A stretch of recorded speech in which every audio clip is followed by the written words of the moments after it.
अस्सलामुअलैकुम friends, I am Mohammad Naeem. Welcome to my YouTube channel. आज हम जिस टॉपिक पर डिस्कस करने जा रहे हैं वो है रेफ्रिजरेटर का कंप्रेसर अगर ऑटो कट ऑफ नहीं हो रहा तो उसकी क्या काजेज़ हैं और क्या सिम्टम्स हैं।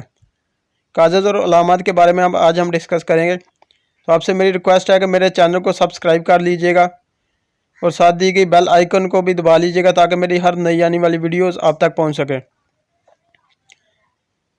तो अगर हमारे रेफ्रिजरेटर का कंप्रेसर ऑटो कट ऑफ नहीं हो रहा, मुसलसल चलते जा रहा है, तो इसकी सबसे बड़ी वजह जो है वो हमारे एवेपोरेटर पर आइस प्लेट जो होती है निचले वाले खाने में, उस पर काफ़ी आइस वगैरह जो वो जमा हो जाएगी। तो इसके काजेज़ जो ये हैं कि इसमें आपका जो थर्मोस्टेट है वो ख़राब हो गया होगा,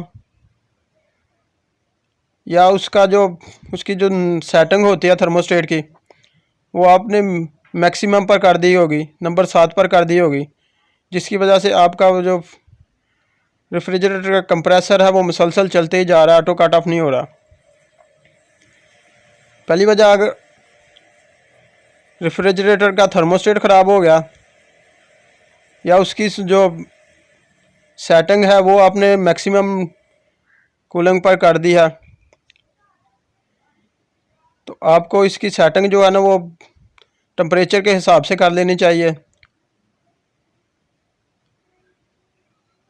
ये थर्मोस्टेट की नाब है, इसको घुमाकर आपको इर्द गिर्द के टेम्परेचर के हिसाब से आपको इसको सेटिंग करनी चाहिए।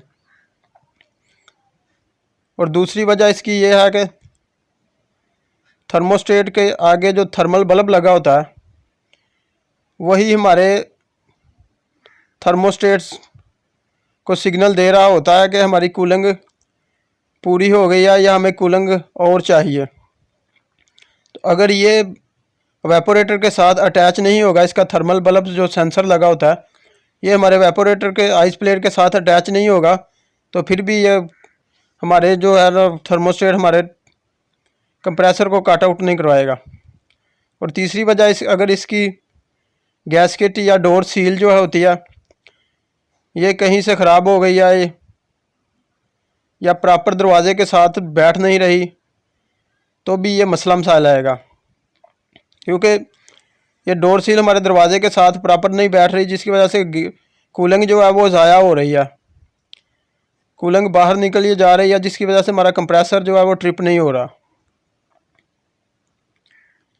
तो गैसकेट देख लीजिएगा, कहीं से अगर ख़राब है तो उसको चेंज कर लीजिएगा। अगर रेफ्रिजरेटर का डोर जो है वो बार बार आप ओपन कर रहे हैं, क्लोज़ कर रहे हैं, तो फिर भी ये मसला आएगा। तो चलिए, थर्मोस्टेट की सेटिंग किस टेम्परेचर पर रखनी चाहिए, बाहर का टेम्परेचर अगर कम है या ज़्यादा है, तो इसके बारे में डिस्कस कर लेते हैं। अगर हमारे इर्द गिर्द का टेम्परेचर जो एम्बिएंट टेम्परेचर जिसे कहते हैं वो 15 डिग्री सेंटीग्रेड से कम है, तो हम इसको थर्मोस्टेट की नाब का जो टेम्परेचर सेट होता है उसको 2 नंबर पर रखेंगे।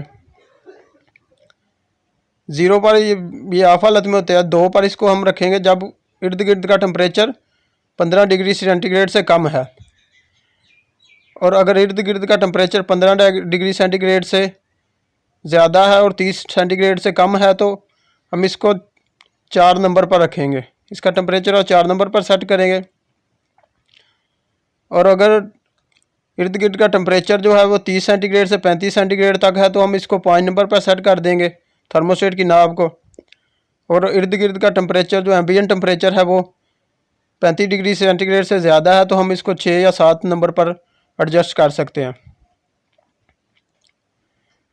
और इसकी दूसरी वजह, अगर ये थर्मोस्टेट का सेंसिंग बल्ब है वो नहीं लगा हुआ, तो इसको आप मेटल स्ट्रैप के ज़रिए इसको टाइटली कनेक्ट कर दें, तो भी ये मसला हल हो जाएगा। और डोर सील आप देख लीजिएगा, कहीं से ख़राब है तो उसको चेंज कर दीजिएगा। इस तरह दरवाज़ा बंद करके देख लीजिएगा आप, कहीं से डोर सील कटी वगैरह तो नहीं है, ख़राब तो नहीं है, जिसकी वजह से हमारी कूलिंग ज़ाया हो रही है, हमारा कंप्रेसर जो है मुसलसल चलते जा रहा है। अगर आप बार बार दरवाज़ा खोलेंगे, ओपन करेंगे, बंद करेंगे, तो भी ये मसला मसाला हो सकता है। तो थैंक्स फॉर वाचिंग।